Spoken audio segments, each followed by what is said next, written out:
Caesar, I'm extremely disappointed at David Umahi. Those are the kinds of statements I don't expect to hear from a senior government official. And, he's a man I tend to respect, because he's a hard-working individual. And, he knows his onions when it comes to engineering and Ministry of Works and roads constructions and things like that. So I have a lot of respect for him. But particularly, I felt offended by that statement, because I've said it on this program severally. I detest the dog whistling of an entire ethnic group in Nigeria. And let's call a spade what it is. It's becoming one too many that we want to consistently and continuously scapegoat the Igbo ethnic tribe in Nigeria, and it's unacceptable. It is unacceptable because there is a history of violence targeted at that group since 1953 in our country. Listen, Caesar, a meeting was held in Lagos, not necessarily a meeting, in Parliament.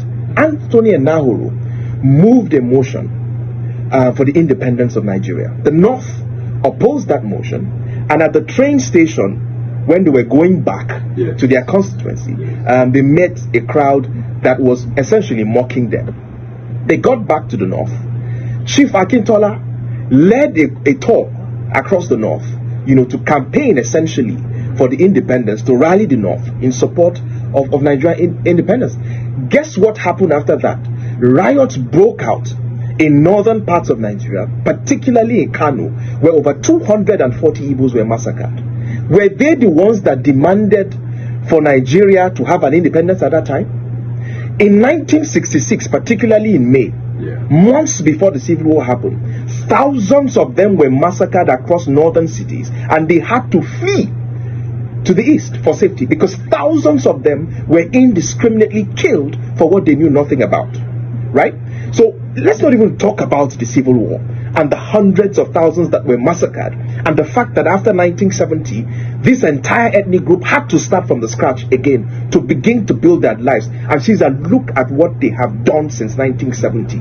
A group that left or started from nothing, went to Bauchi, went to Kano, went to Meduguri, went to Akure, went to Ogun State, and look what they have built in 40 years of hard work, grit, and no support from the federal government. Look what they have done from themselves. But what we consistently and continuously do is to signal hatred and violence against the group, and this thing has to stop. We can't continue a country. Listen, if you don't want a group of people to be a part, let them go then. I don't understand this. Every turn there has to be an excuse to single out an ethnic group. I give you a typical example. Just like the past elections, I heard people telling, how can the Obi, for instance, have scored 98% in certain states to the north? How can he have scored 90%? Muhammadu Buhari, under a PDP-led federal government, scored over 90% votes in 4 northern states. Go and check the result in Katsina. Go and check the result in Bauchi. Go and check the result in Jigawa. He scored over 90% in those states under the leadership of the PDP as the federal government. So it was okay for Buhari to score over 90% in his own core constituency, but something utterly went wrong when Obi did it in the southeast. This ethnic group have always been part of a nationalist political party and never really have ever built a regional movement. All the times they have supported a political party have been national political parties, right from the NCNC. Yeah, true.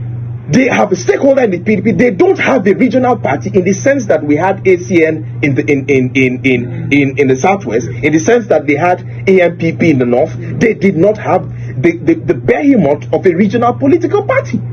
So where is all this hate coming from?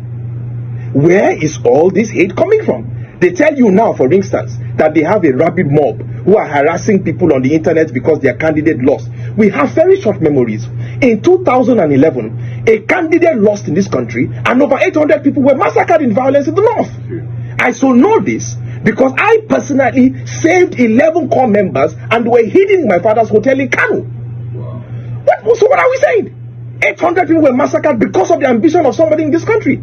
And suddenly we are losing our minds because we are saying people are insulting you online, and they're a rabid mob. Let us stop this. Let us stop this ethnic dog whistling. Let us stop this ethnic baiting, And this thing should not continue. We are one people, one country. It brings me to some of the comments made by my brother, His Excellency Peter Obi. I'm not supposed to comment about it because some people have already done the work, and I saw what Arise brought, the say courtesy channel, and they were bringing, similar scenario when His Excellency Peter Obi was governor, and he made a statement. He said, any infrastructure that stands on the way of road construction must go, and there will be no compensation paid, quote and unquote. That's what he said.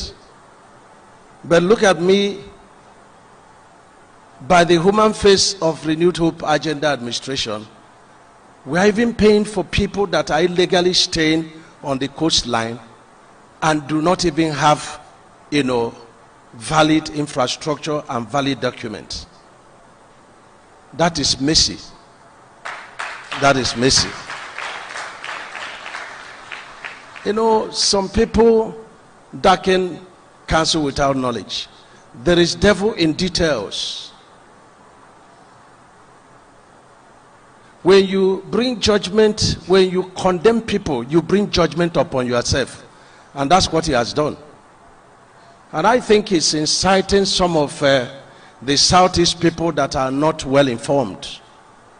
He's inciting them, and he gets them into trouble, and he doesn't go to fight for them. Wisdom is a defense. We know money is a defense.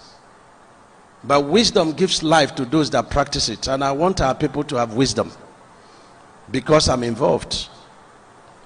And there is no inhumanity meted to landmark. That matter should be buried, because I was there.